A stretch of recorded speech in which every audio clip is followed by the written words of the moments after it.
I'm not going to be writing any code on CSS box model, but just reiterate on what we talked about in our last class. So basically what box model is that it's a concept that explains what HTML elements structure and how they are spaced on a web page. So CSS box model is a concept that explains how HTML elements are structured rather, and spaced on a web page.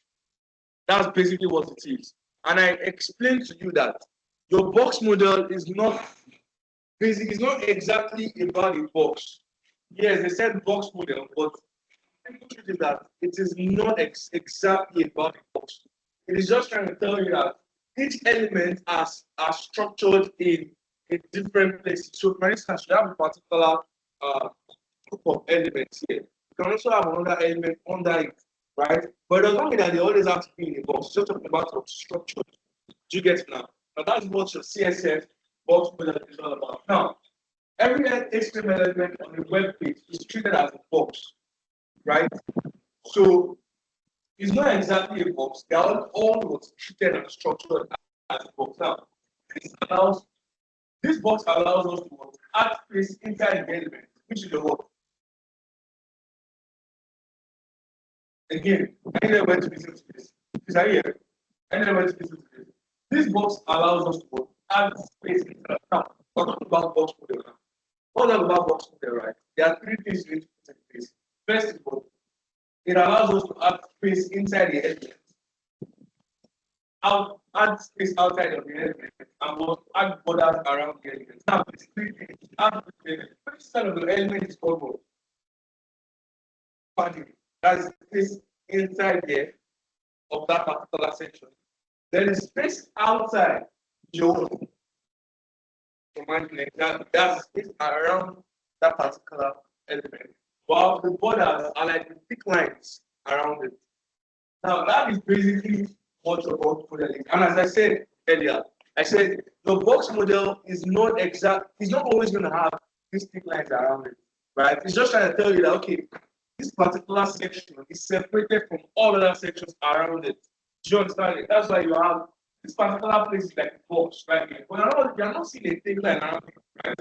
No. This particular side is separated from this side. You get it now. Now, part of your box model, we have the content, which is your actual property or element. Then you have part of the space inside the element around the content, right? The borders, your margin, right? We're talking about all of these things. Talk about your measurement, rem, pixels, right? And I said one rem is cost. That is basically everything about the box. Any question on box model before we move on to the next topic? Any question? Or when you read something, you're like, oh, I did not mention something. I need to mention it. Or maybe I mentioned something wrong. Any question? Or should I ask question? All right. So let's move on to the next topic. Next topic is CSS position. Now, CSS position is very, very important. Like right now, I said last time, right? Basically, this week we're talking about very important aspects of CSS. Now, basically, box model, position, and speed, they are very, very, very important. And I think this will take very, I need to take note of them. They are very important. So, when we talk about position, what exactly are we talking about? So, I'm not going to give the definition that I wrote down here. So, CSS positioning is used to control where elements appear on the page. Now, before I move on, if you've noticed, if you try to write something on your, so let's do something. So let me go to my VS Code and let me try and go live. So I'm going to go live and I'm going to show you what we are talking about. So now I want you to note something. This particular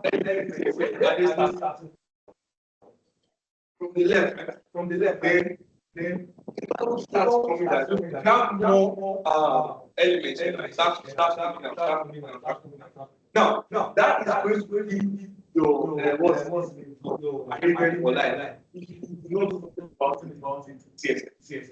Now, CSS position is now going to help you arrange them wherever you want them to be. So, if I'm going to take this particular section and put it in this place, I'm not going to put it another place here. It has to be what CSS position. That's basically what CSS position is. So, it is not just about your CSS or the HTML is not just about writing things from the left down to the right and then keep going like that. No, you have to be able to structure. Now, box model helps you structure very well. Position will not help you. Place those things that you are actually structured in the right place. So when you find them, do you understand it now? That is what it's just like the name CSS position. I'm taking this particular element and I want to position it where I want it.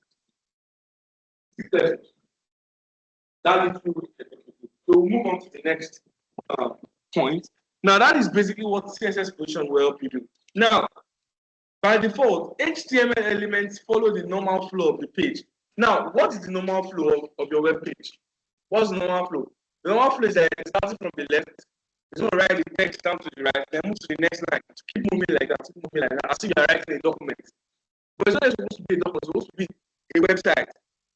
Now, for that to happen, what you need to do is for you to use CSS position to change the behavior, the normal behavior, and place the elements where you want them to be. You understand? That's what CSS position can help you. Now we now have different types of your CSS positioning. You have 5 types, 5 major types. Now, the first is your static. Now, I need you to put these 5 things in mind. Very important, very, very important. The first is your static, the second is your fixed, third is your relative, fourth is your what absolute, and then the fifth is what sticky. Now, the first is what static, second is fixed, third is what relative, the fourth is what absolute, and then the fifth is sticky. Now, these 5 position elements of values are very important. Now, I'm going to explain them one by one before I go into it. Now, what about static? Static is your normal position value. So, what am I saying? Let's say I wrote something on my page. This is static. Why is it static? Because it's actually following the normal order. Static is saying that. Let me use your So, what I'm talking about static, right? We are saying that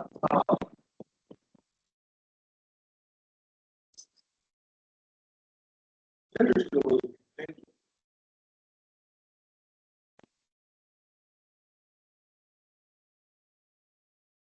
okay. All right, we can move on now. Can't move on. You're still, your volume is still okay.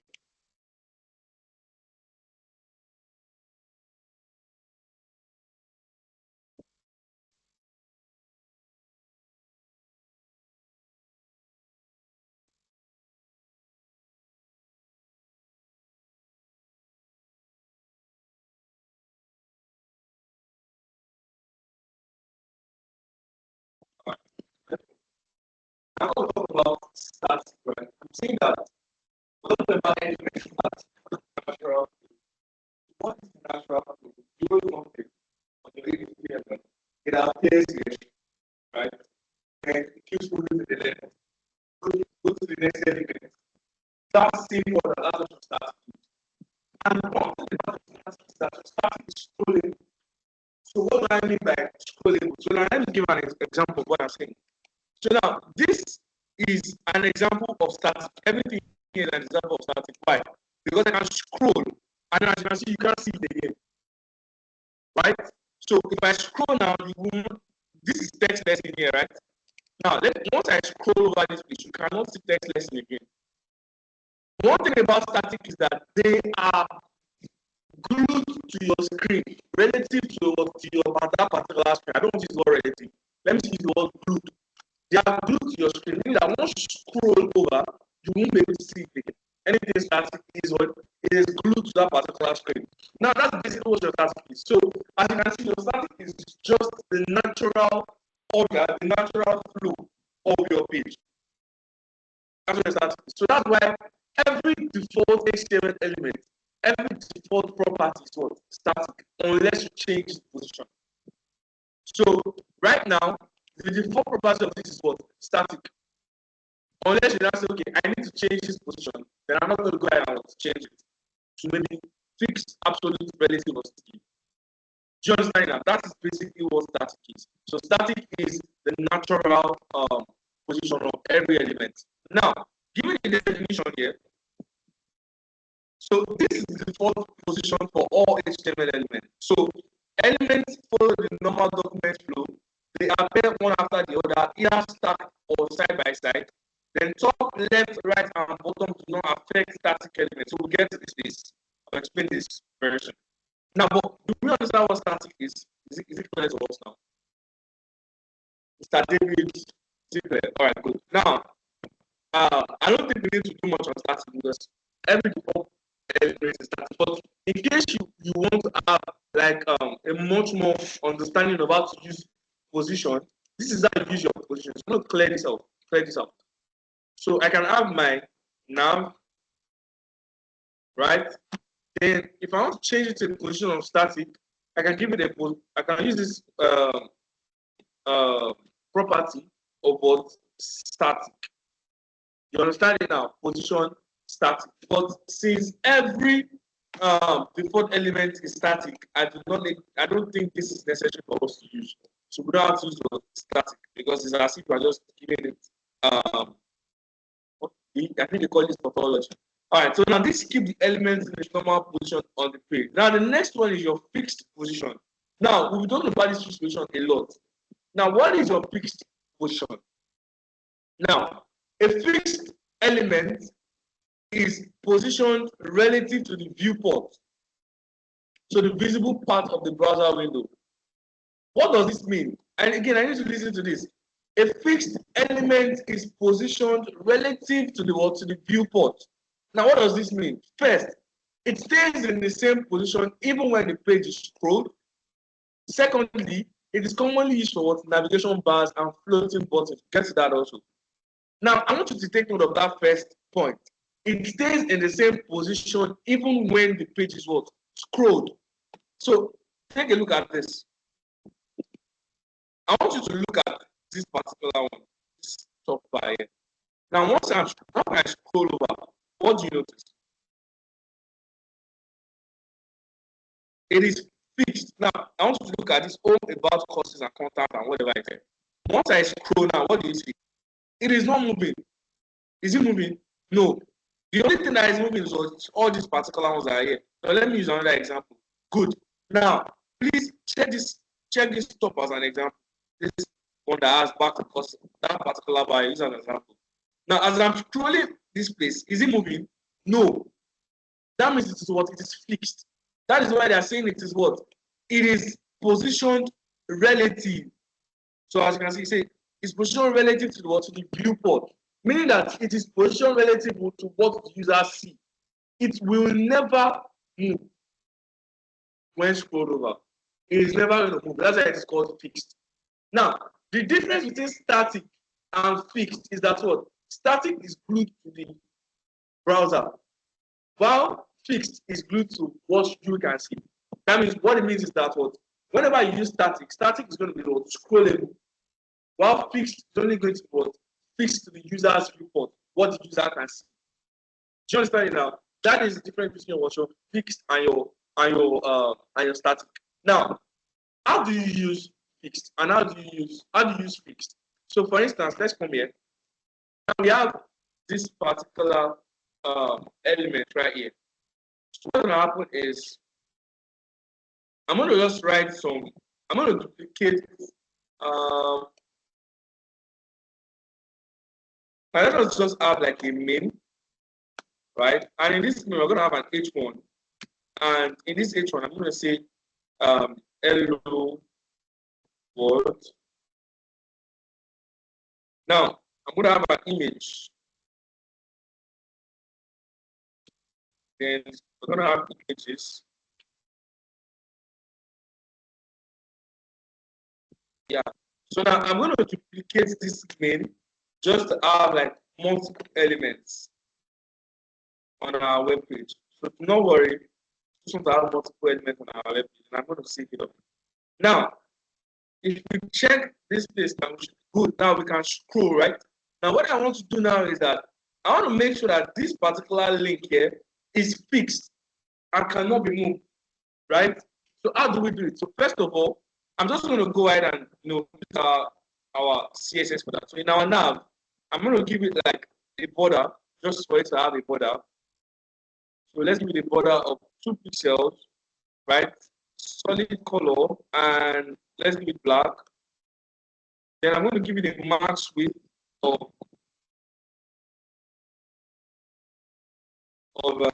let's say fit content, right? Then I'm going to give it a padding of 1 rem. Then also I'm going to give it a margin of 1 rem.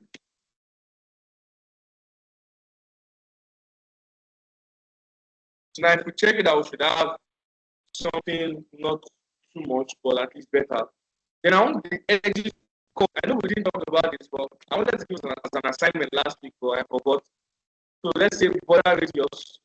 Now we want to make it curved. So I'm going to give it a border radius of 20 pixels. So if you check it out now, you should have very curved edges, right? So now we have our navbar. So what do I want? Anytime we scroll, right? I do not want this particular element to scroll up. I want it to be fixed. And how do we do that? It's very easy. All you have to do is come right here and give it a position of what? Position. No? So let's say position of what? Fixed.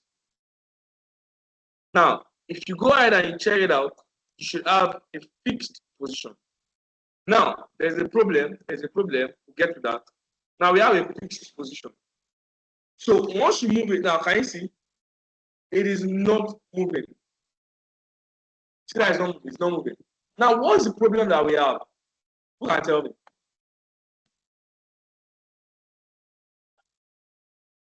Yes, that's one problem. We have another problem.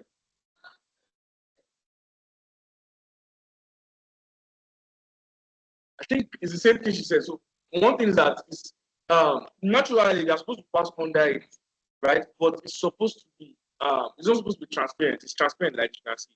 That's another problem. Then there's another problem I want you to notice to tell me. What's the problem? Please look at it. Don't help us. Look at it. There's a problem here. Apart from the issue that is talked about, there's one problem that I can see here.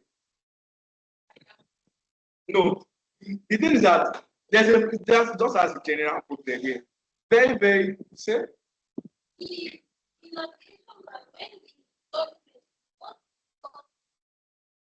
Exactly. So if you check it now, this hello world is starting from here. It's supposed to be starting from here, but it's starting from here. Now the problem now is that when we give this a position of one thing that CSS does that it automatically made that navbar invisible. So whatever element that is going to come after the navbar is not going to assume that that particular navbar does not exist. It's not going to go up. So what we can do is that we can keep that navbar a margin that brings the one that is going to be coming next to it, brings it down. So what we can do is I can give it a margin bottom. Instead of giving a margin, I'm going to say margin bottom. I'm going to remove the margin. I'm going to say margin bottom of like 5 rem. So now if you check it out now, okay, it's looking better. Let's do it 15 rem instead.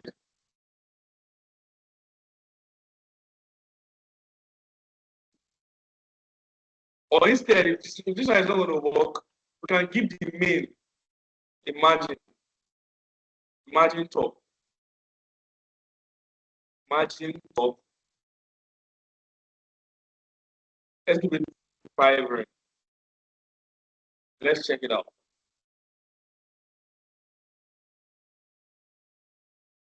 All right. Now I think it's time for me to talk about some things. Now, before we move on, do we understand this position of fixed? All right, good. Now, one thing is that we need to make sure that these particular ones are glued to the top here. The navbar is glued to the top. Now, I'm going to talk about these four position properties that you need to know. The first is going to be your what? Your top. Second is going to be your what? Your bottom. The third is going to be your right. Then the last is going to be your left. Now, we've done something like this before in margin, right? Margin and padding. Now, it's just the same thing. The top controls the space between that element and the top. Everybody's here. Top controls the element between that particular element and the top. The right controls the space between that particular element and the elements to the right. Similarly, the left controls what the element between that particular element and the element to the left. So if I say top of 0 now, let's give it a top of 0. Note what's going to happen. It's going to move 0 pixels away from the top. So it's going to go back to the top. Do you understand it now? Just what I just did. I'm going to remove it. So if I say, let me remove this margin first of all. And let us check this out. Good. Now, if I say left, right? If I say left, what I am saying is that I want to move it 50% away from the left. You understand it? As it's going to move 50% away from the left. So if you check it out now, you should have about it's away from the left 50%. Do you get it now? You say 50% from the right, so to move it 50% away from the right. But in this case, what I want to do is that it has already been moved away from the top. So I want to find a way to return it back to the top. So if I say top of 0, it will mean that, okay, I don't want to move it away from the top. I'm calculating 0 pixels or 0% away from the top. And that's similarly what? That's something I'm saying that I'm moving it back to the top. Do you get it now? So if I say top of 0, so what happens now is,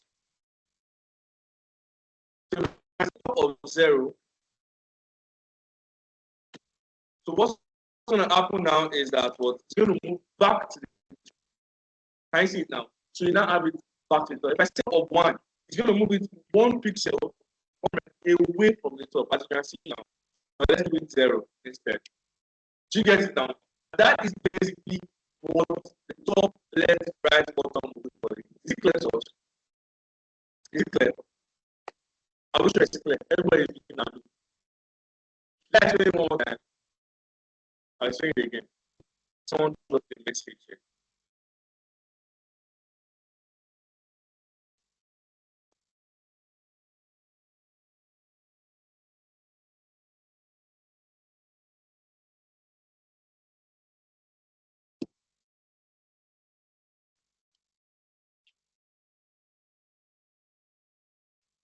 All right.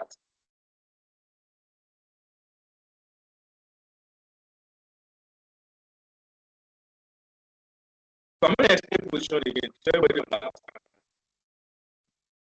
So what exactly are we trying to do now? That we are trying to make this fixed. So that if I move, it's going to be fixed to the top, right? But the problem now is that we don't know how to do this. So how are we going to do it? The first thing I need to do is first of all give your position a position of what? Fixed. It's very important.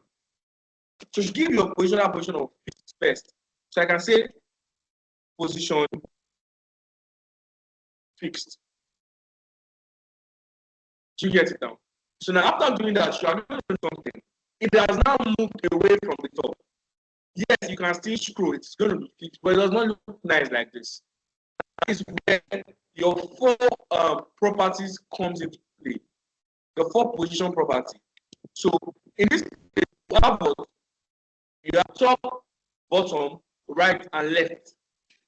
If you say margin top, what does it mean? You are moving it away from the top, right? If I say margin left, I'm moving it away from the left. If I say margin right, I'm moving it from the right. Similarly, margin bottom. That's the same thing with top, bottom, left, right, and left.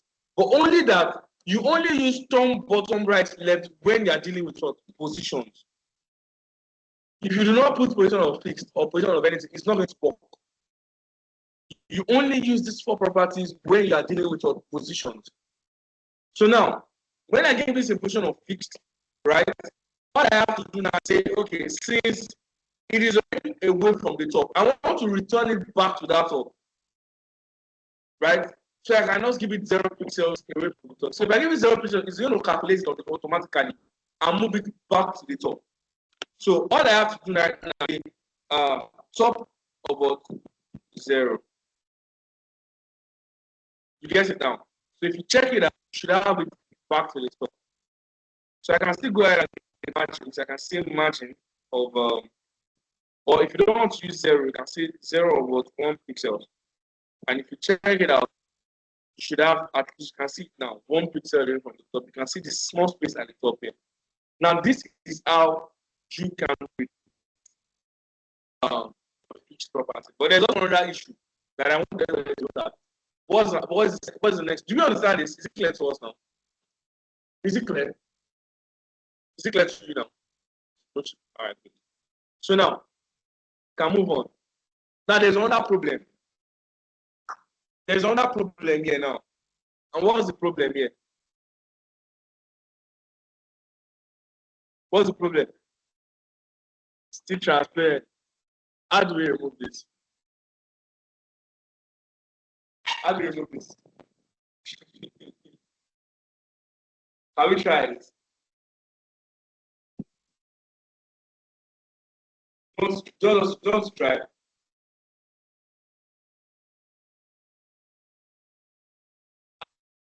I'm going to just try. Just try it. Just think about something. Okay, you should be able to do this. You should be able to just think about it.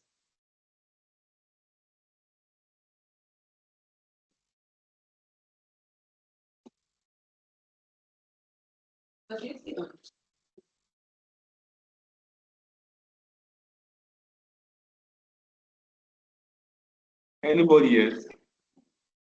Let me stop recording for now. So